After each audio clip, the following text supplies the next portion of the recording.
السلام عليكم ورحمة الله وبركاته. ازيك شباب؟ عاملين ايه؟ يا رب تكونوا بخير. على مدار السنين اللي فاتت دي كلها كنا دايما مهتمين بالفيروز المصري الحر، ودايما بنوعي الناس ايه الفرق بين الفيروز المصري الحر الازرق اللي طالع من الطبيعة ازرق بدون علاج، واللي بيطلع من الطبيعة لونه فاتح لباني، بنسموه هنا في مصر لباني، اللي هو يكون مايل للون الابيض، فبيعالج بزيوت او بالتصليب عشان اللي ينزلوه يعني الاسواق ويبيعوه باللون ازرق المحبوب المرغوب للناس. ده كان كل الشغل الشاغل في التوضيح للناس.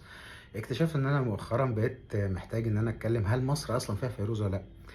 هو اصلا وجود الفيروز اللباني المصلب المعالج ده دليل لوجود فيروز المصري، فالسؤال عبثي جدا، لكن بقى الواحد بقى مضطر يجاوب عليه عشان الاسئله كترت، وبقى موضوع الناس بتنزل فيديوهات وبتنظر على الموضوع ده. تعال نتكلم في القصه دي ونقفل لكم بابها تمام. اولا، هل التنقيب عن الفيروز في مصر هو رسمي بيحصل بطريقه رسميه؟ لا طبعا، التنقيب عن الفيروز في مصر بطريقه غير رسميه وغير قانونيه كمان. يعني العرب او البدو وهو بيستخرج منين؟ اولا اللي ما يعرفش، يستخرج من مدينه اسمها مدينه ابو زنيمه في جنوب سيناء. تمام.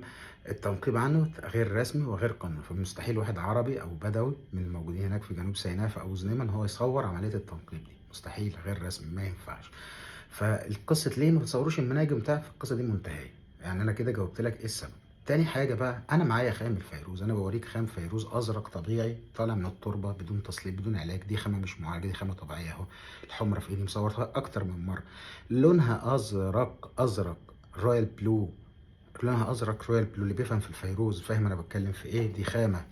هجيب الخامة دي منين؟ تعتقد ان الخامه دي هجيبها من ايران مثلا؟ حاجه اقول لك ان هي مصري؟ طب انا مجبر على كده بايه؟ هل انا بكره الفيروز النشابوري مثلا؟ انا بعشق اي نوع فيروز في العالم، وبالاخص فيروز النشابوري كمان، ما عنديش اي حاجه ضده.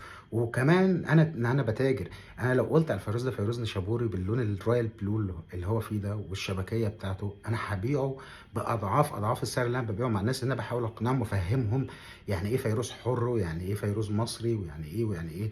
انا جاي عليا بايه تعب القلب ووجع القلب ده كله؟ الخامة دي هتكون جايبها من أمريكا؟ هل تعتقد ولو للحظة إن هيجي لك هنا في الوطن العربي خامة فيروز أمريكي؟ خامة فيروز أمريكي كده، خامة غير معالجة وغير مصلبة، لونها أزرق رويال بلو. يعني أنت ما بتعرفش حاجة في الفيروز، ما تعرفش أسعار الفيروز في أمريكا عاملة إزاي، ما عندكش فكرة. خامة طبيعية غير معالجة تمام. فأنا في إيدي خامة، إحنا ممكن نتكلم مع بعض نتناقش، ممكن تسألني لو أنت مش عارف، ممكن تسألني تقول طب الخامة دي ايه وكذا، وانا اجاوبك وافهمك ونجاوب مع بعض. لكن لو موضوع كرها، يعني مثلا لا انا بكره مصر، انا مستكتر عليها ان يكون فيها فيروز، دي قصة تانية، وربنا يعالج كل واحد في القصة اللي زي دي. يعني قبل كده كنا اتكلمنا في لايف ان طلع في السعودية قالوا ان احنا عندنا زبرجد، وناس مستكشفين المنقبين والحاجات دي صوروا الزبرجد. كنا سعداء جدا، ما قلناش للحظة الناس دي بتكذب، ما قلناش للحظة ان السعودية ما فيهاش زبرجد. وجايب خريطة، يعني في خريطة أكنها قرآن، الخريطة دي بيقول لك مصر فيها بس الزبرجد. طب مصر ما فيهاش يسر؟ يعني مصر ما فيهاش كورال؟ الخريطة دي جايبة إن اليابان فيها كورال، مصر ما فيهاش كورال؟ هل ده يعقل؟ ده كلام ناس عاقلين. الخريطة دي جايبة إن اليمن ما فيهاش أجات، ما فيهاش عقيق، هل ده كلام يعقل؟ هل ده كلام ناس عاقلين؟ فيعني اتمنى ان انا اكون وضحت الصوره، لان انا لو عاوز ابيع لك الفيروز اللي معايا ده على انه فيروز نشابوري، فهو احسن لي واريح لي واسرع في البيع واكثر ثمنا بكتير. لكن احنا ما بنقولش غير الحقيقه، ما بنقولش غير الحقيقه. اللي ينكرها يبقى واحد، يعني حاجه من الاثنين، يا اما هو يتعمد الجهل، يا اما هو بيكره البلد دي. يعني ملهاش تالت على فكره، ملهاش تالت. اهو فصوص، انا وريتك الخام وصورت قبل كده فيديو للخام، وتعالى نفرجكم على فيديو للفصوص كمان.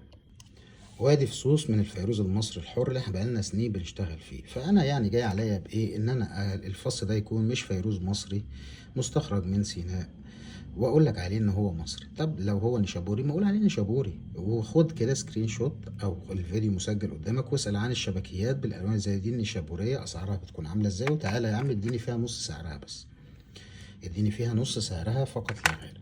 فكلام غير منطقي بالمرة يعني. فالكلام ده كلام غير منطقي بالمرة، والله ما نقول إلا الحقيقة، ومعانا الخام وإثباته وصقله، والفيروز في إيدينا. ولو عاوزين نكذب نقول إن ده فيروز نشابوري، هيكون أسرع بكتير. شوف الفيروز النشابوري الأزرق الشبكي اللي بالشكل ده، اللي تربته بتكون عاملة كده، عامل إزاي. ما تقوليش إن لا ده ما بيجيش منه نشابوري بالشكل ده، يبقى أنت ما بتفهم يعني، يبقى أنت معلوماتك في الفيروز ضعيفة جدا، ضعيفة جدا، أو ما مسكتش في حياتك فيروز درجة أولى من نشابور. فده لو نيشابوري انا اقول لك نيشابوري واكسب فيه الضعف 3 اضعاف واريح دماغي، واعرف ناس كتير جدا بتعمل كده، جدا بتعمل كده عشان يريحوا دماغهم. لكن انا مش مجبر ان اكذب عليك، بالعكس انا احب فيروز مصر واحب مصر كمان، وهبقى فخور جدا ان مصر فيها فيروز زي كده وبنطلعه للناس محبين الفيروز.